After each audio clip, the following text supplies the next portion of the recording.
നമ്മുടെ യാത്ര നോർവേത്തെ ഒരു ഫേമസ് മൗണ്ടനിലേക്കാട്ടോ. ഈ മൗണ്ടൻ ടോപ്പിൽ നിന്ന് നമുക്ക് ആക്ച്വലി നോർവേയുടെ 1/6 കാണാൻ പറ്റും. സീ ലെവലിൽ നിന്ന് 2 കിലോമീറ്റർ എബവ് ആണ് ഈ ഒരു മൗണ്ടൻ നിൽക്കുന്നത്. അങ്ങനെ നോർവേയിലെ ഒരുപാട് സിറ്റീസ് ഒരുമിച്ച് കാണുന്ന ആ ഒരു ഗൊസ്താതോപ്പൻ മൗണ്ടനിലേക്കാട്ടോ ഇന്നത്തെ നമ്മുടെ ഹൈക്ക്. ഹീര റെൻ്റൽസിൽ നിന്ന് നമ്മുടെ കാറും സെറ്റൊക്കെ നമ്മൾ യാത്ര തുടങ്ങിയിട്ടോ. 3 hours ആണ് നമുക്ക് ഓസ്ലോ നിന്ന് ഗൊസ്താതോപ്പനിലേക്ക്. അങ്ങനെ ഞങ്ങൾ അവിടെ ചെന്നു, ഉറങ്ങാനുള്ള ടൈം ഉണ്ടായിരുന്നുള്ളൂ. പക്ഷെ രാവിലെ എഴുന്നേറ്റ് നോക്കിയപ്പോഴാണ് മക്കളെ ആ ഒരു വ്യൂ, ഗൊസ്താതോപ്പൻ്റെ വ്യൂ ഞങ്ങളുടെ ആ ഒരു ക്യാബിനിൽ നമുക്ക് കാണാമായിരുന്നു. ഭയങ്കര ബ്യൂട്ടിഫുൾ ആയിരുന്നു കേട്ടോ. ആ മൗണ്ടൻ ഇങ്ങനെ ആ ഒരു ബാൽക്കണിയിൽ നിന്ന് കാണുമ്പോൾ ഭയങ്കര ബ്യൂട്ടിഫുൾ ആയിരുന്നു. അത് മാത്രമല്ല നമ്മുടെ ഇന്നത്തെ ഹൈക്ക് ഈ ഒരു മൗണ്ടൻ ടോപ്പിലേക്കാണ്.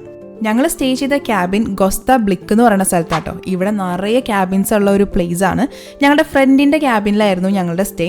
അപ്പോൾ രാവിലെ തന്നെ എഴുന്നേറ്റു, ഇനി ഹൈക്കാണ് പരിപാടി. അപ്പോൾ ഫസ്റ്റ് തന്നെ നമ്മൾ പ്രോട്ടീൻ റിച്ച് ബ്രേക്ക്ഫാസ്റ്റ് കഴിച്ചു. ബിക്കോസ് ലോങ് ഹൈക്കാണ്, നേരെ മേലോട്ടാണ് കയറുന്നത്, നല്ല വയ്യാണ്ടാവും. 10 minutes റൈഡ് ആട്ടോ നമുക്ക് ഗൊസ്ത ബ്ലിക്കിൽ നിന്ന് ഗൊസ്താതോപ്പൻ വരെ ഉണ്ടായിരുന്നത്. നമ്മൾ ആ റൈഡ് പോകുമ്പോൾ തന്നെ ആ ഒരു ടെറൈൻ ചേഞ്ചൊക്കെ നമുക്ക് ശരിക്കും കാണാം. അങ്ങനെ ഞങ്ങൾ പാർക്ക് ചെയ്തു, ഞങ്ങൾ കയറാൻ പോവാണ് ഗൊസ്താതോപ്പൻ.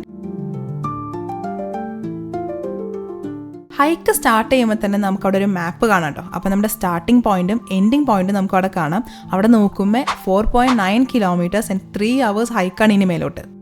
ഹൈക്ക് സ്റ്റാർട്ട് ചെയ്യുമ്പോൾ തന്നെ DNT എന്ന് പറയുന്ന ഒരു ഓർഗനൈസേഷൻ ഇട്ടേക്കുന്ന കുറേ ടീകൾ കാണാം കേട്ടോ. ഇത് എന്തിനാന്ന് നമുക്ക് മനസ്സിലായ പോലെ തന്നെ നിങ്ങൾക്കും വഴിയേ മനസ്സിലാവും. ഒരു മരം പോലും ഇല്ലാത്ത മലയായതുകൊണ്ട് ഭയങ്കര കാറ്റായിരുന്നു. ഞങ്ങളതന്നെ മൂടി പുതച്ചിട്ടാട്ടോ കയറി പോകുന്നത്. പല ടൈപ്സ് പാത്ത് നമുക്ക് ഇങ്ങനെ കയറുമ്പോൾ കാണാം കേട്ടോ. ഇങ്ങനെ പ്ലെയിൻ ആയിട്ടുള്ള ഏരിയകൾ, പിന്നെ കുറച്ചിങ്ങനെ റഫായിട്ടുള്ള ടെറൈൻ, അത് കഴിയുമ്പോൾ ഇങ്ങനെ കുറച്ച് മണ്ണിട്ട വഴികൾ, പിന്നെ ഇങ്ങനത്തെ കുഞ്ഞു കുഞ്ഞു മലകളൊക്കെ നമ്മൾ പിടച്ച് കയറി ഇങ്ങനെ അങ്ങോട്ട് എത്തണം എന്ന് നിങ്ങൾ വിചാരിക്കും. പക്ഷെ അത്രയൊന്നും ഇല്ല കേട്ടോ, ഇതവർ ചുമ്മാ ഫണ്ടിന് കയറുന്നതാ. നമ്മൾ ഈ ഹൈക്കിന് പോയത് ഒക്ടോബറിലായതുകൊണ്ട് തന്നെ ഒരുപാട് ഐസ് പാച്ചുകൾ നമുക്ക് കയറി പോകുമ്പോൾ കാണാം കേട്ടോ. എല്ലായിടത്തും ഇങ്ങനെ ഇത്തിരി സ്ലിപ്പറി ആയിട്ട് ഇങ്ങനെ ഐസ് പിടിച്ച് കിടക്കണ കാണാൻ പറ്റും. പ്രത്യേകിച്ച് നമ്മൾ മേലോട്ട് മല കയറും തോറും ഇങ്ങനെ ഐസ് പാച്ചുകൾ കൂടുതലായിട്ട് കാണാൻ പറ്റും. ഈ ഒരു ഹൈക്കിൻ്റെ ഏറ്റവും വലിയ പ്രത്യേകത ഈ ഒരു ടെറൈൻ ആയിരുന്നു കേട്ടോ. നിങ്ങൾക്ക് നോക്കിയാൽ കാണാൻ സാധിക്കും ഒരൊറ്റ മരം പോലും ഈ ഒരു മലയിലില്ല. അതെന്താണെന്ന് വെച്ച് കഴിഞ്ഞാൽ ഈ മല 2 kilometer സീ ലെവലിന് മുകളിലാണ് നിൽക്കുന്നത്. അതുകൊണ്ട് തന്നെ ഒരു ട്രീക്കും ഇവിടെ വളരാൻ പറ്റില്ല. അതായത് ഈ മല ട്രീ ലൈൻ ലിമിറ്റിന് മുകളിലാണ്. മുകളിലോട്ട് നമ്മൾ ഹൈക്ക് ചെയ്യുന്തോറും മെസ്മറൈസിങ് വ്യൂസ് ആട്ടോ. നമുക്ക് ചുറ്റിനും നല്ല അടിപൊളി വ്യൂസ്. അതുപോലെ തന്നെ ഈ ഒരു മൗണ്ടൻ്റെ ഒരു ഷാഡോ കാരണം റിയൂഗാൻ പോലെ ആ ഡീപ്പ് വാലിയിൽ ഇരിക്കുന്ന ടൗണുകളിൽ 6 മാസത്തോളം സൺലൈറ്റ് എത്തില്ല. അതായത് ഗൊസ്താതോപ്പൻ അടക്കം മറ്റ് മൗണ്ടൻസ് ഒക്കെ ഇങ്ങനെ കവർ ചെയ്ത് നിൽക്കുന്ന കാരണം ആ ടൗണിന് കംപ്ലീറ്റ് ആയിട്ട് സൺലൈറ്റേ ഇല്ല 6 മാസം. എന്താല്ലേ? ഓരോ പ്രാവശ്യവും നമ്മൾ പോസ് എടുത്ത് തിരിഞ്ഞു നോക്കുമ്പോൾ പുതിയ വ്യൂകളായിരുന്നു കേട്ടോ കാണുന്നത്. നമ്മൾ മുകളിലോട്ട് കയറുന്തോറും എല്ലാ ദൂരെയുള്ള മലകളും നമുക്ക് കാണാൻ സാധിക്കും. അങ്ങനെ ഡിഫറെൻറ്റ് വ്യൂസ് ആയിരുന്നു നമുക്ക് കയറുമ്പോൾ മൊത്തം ചുറ്റിനും കിട്ടിക്കൊണ്ടിരുന്നത്.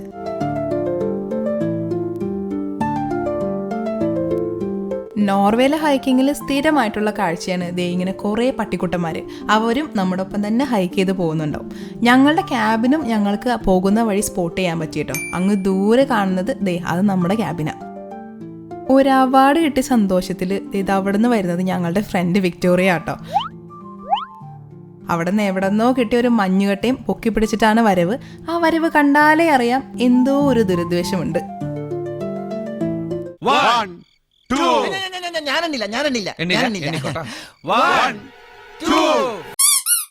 മഞ്ഞുകട്ടയ്ക്കൊന്നും സംഭവിച്ചില്ലേലും ഷബാബിന്റെ തലയ്ക്ക് എന്താ സംഭവിച്ച മട്ടായിരുന്നു കേട്ടോ.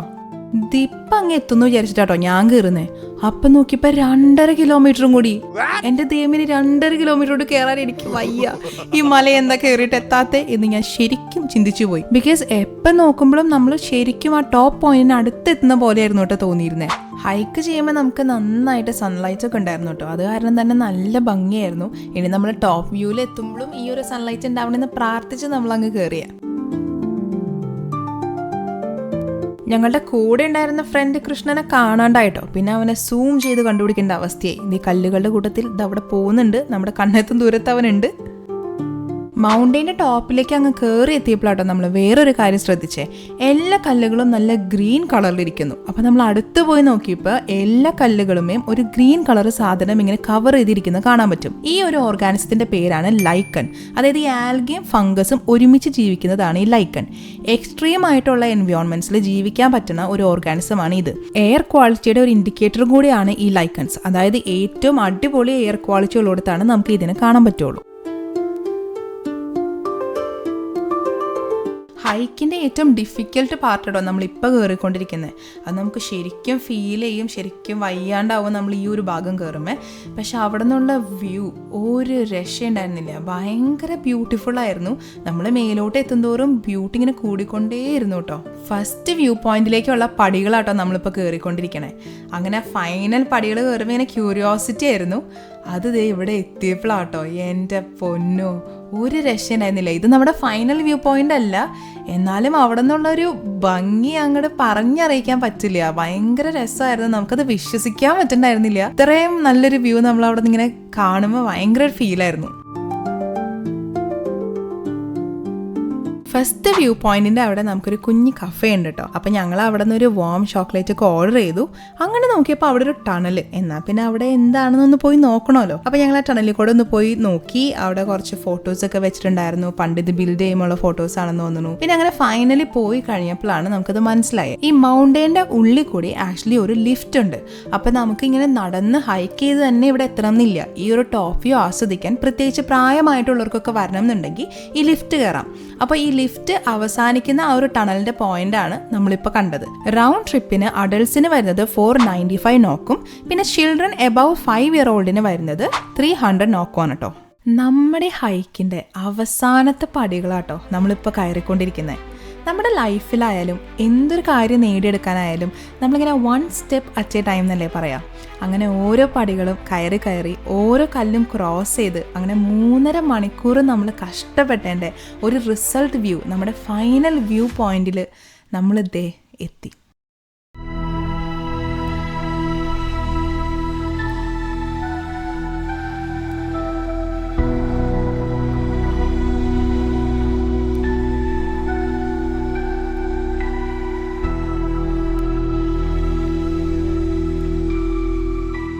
ടോപ്പ് വ്യൂ എന്ന് കാണാൻ പറ്റുന്ന എല്ലാ സിറ്റീസും ഇവിടെ മാർക്ക് ചെയ്തിരുന്നു. അതുകൊണ്ട് തന്നെ നമ്മൾ നോർവേയുടെ 1/6 ഏതൊക്കെ സിറ്റീസാണ് കാണുന്നതെന്ന് എല്ലാം നമുക്ക് അവിടെ നിന്ന് മനസ്സിലാവും കേട്ടോ. അതുപോലെ ആ ഒരു ടോപ്പ് വ്യൂ എന്ന് കാണുമ്പോൾ ഭയങ്കര ഒരു സന്തോഷം തോന്നും നമ്മളവിടെ എത്തിയതിനെ കുറിച്ച്. പിന്നെ അവിടെ ഒരു റേഡിയോ ടവറൊക്കെ ഉണ്ട്. പിന്നെ നമ്മളിങ്ങനെ ഒരുപാട് വീഡിയോസൊക്കെ എടുക്കാൻ നോക്കി. അപ്പോഴാണ് നമുക്ക് ആ ഒരു കാര്യം മനസ്സിലായത്, നമ്മൾ റൈറ്റ് ടൈമിലാട്ടോ അവിടെ എത്തിയത്. എന്താ വെച്ചാൽ കോട ഇറങ്ങി തുടങ്ങുന്നുണ്ടായിരുന്നു ആ സമയത്ത്. പക്ഷെ നമുക്ക് കറക്റ്റായിട്ട് ഫുൾ വ്യൂ കിട്ടി, നല്ലൊരു സൺ ലൈറ്റ് നമുക്ക് കിട്ടി, ഫുൾ വ്യൂ നമുക്ക് പെടപ്പനായിട്ട് കാണാൻ പറ്റി. അതിൽ ഭയങ്കര ഭാഗ്യം തോന്നി. നമുക്ക് ആ വ്യൂ അവിടെ നിന്ന് കാണാം എന്ന് പറയുന്നതും ഭാഗ്യം തന്നെയാണ്. കോട ഇറങ്ങിക്കഴിഞ്ഞാൽ നമുക്ക് വ്യൂ കിട്ടില്ല. അവിടെ അങ്ങനെ ആ ഒരു തുമ്പത്ത് പോയി ഇരിക്കുമ്പോണ്ടല്ലോ സ്വർഗത്തിലിരുന്നൊരു ഫീലായിരുന്നു. ഞങ്ങൾക്ക് ഇങ്ങനെ ഇവിടെ ഈ നോർവേയുടെ മുകളിൽ നിൽക്കാന്ന് പറയുന്നത് ഞങ്ങളുടെ ഒരു സ്വപ്നം തന്നെയായിരുന്നു. ആ ഒരു സ്വപ്നം ഇങ്ങനെ സാക്ഷാത്കരിക്കുമ്പോൾ ഉള്ളൊരു സന്തോഷവും എല്ലാം ഉണ്ടായിരുന്നു. പെട്ടെന്ന് തന്നെ ഞങ്ങൾ നോക്കിയപ്പോൾ കോട ഇറങ്ങി. പിന്നെ ഞങ്ങളുടെ വഴിയൊക്കെ ഇങ്ങനെ മടങ്ങി തുടങ്ങിയ പോലെ തോന്നിയപ്പോൾ ഞങ്ങൾ പെട്ടെന്ന് തന്നെ തിരിച്ച് പോയിട്ടോ. അപ്പോഴാണ് നമ്മുടെ ആ ഒരു ടീ സിമ്പിൾ ഓർമ്മയുണ്ടോ, ഞങ്ങൾ കാണിച്ചിരുന്ന ടീ സിമ്പിളാണ് ഇവിടെ നമ്മളെ ഹെൽപ്പ് ചെയ്തത്. ആ ഒരു കല്ലുകളിലത്തെ ടീ സിമ്പിൾ നോക്കിയിട്ടാണ് നമ്മൾ താഴോട്ട് പോകുന്നത്. അങ്ങനെ നമ്മുടെ ഗൊസ്ത തോപ്പൻ യാത്ര ഇവിടെ അവസാനിക്കുകയാണ്. അപ്പോൾ കൂടുതൽ വിശേഷങ്ങളും നമ്മൾ നോർവേയിൽ നിന്ന് കൂടുതൽ ട്രാവൽ വീഡിയോസും എല്ലാ വിശേഷങ്ങളായിട്ട് വരുന്നതായിരിക്കും. അപ്പോൾ സ്റ്റേ ട്യൂൺ ആൻഡ് ഹാ ദേർ.